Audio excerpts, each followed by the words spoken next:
Today we'll talk about how can you disable allow camera accesses on your UP app. We're going to figure out the solution or know how you can do that in your app. So all you have to do, just go above this sign, click on it here.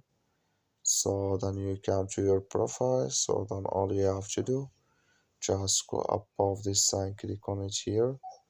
When you click here in this sign here, it's going to take you to the next step here. Then all you have to do, just click here on safety and privacy here.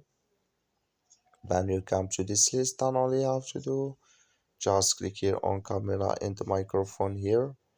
You come to next step here. You come here to allow camera accesses. Disable it when you click in this sign. Then like you see color, it's gone with us now here. So you click here on permissions here. Then you come here to this list. You click here on camera. You click here on don't allow. So then when you go back, then it's going to disable video here on your AOP app. That's all you have to do. Thank you for watching. Don't forget to support us by liking and subscribe.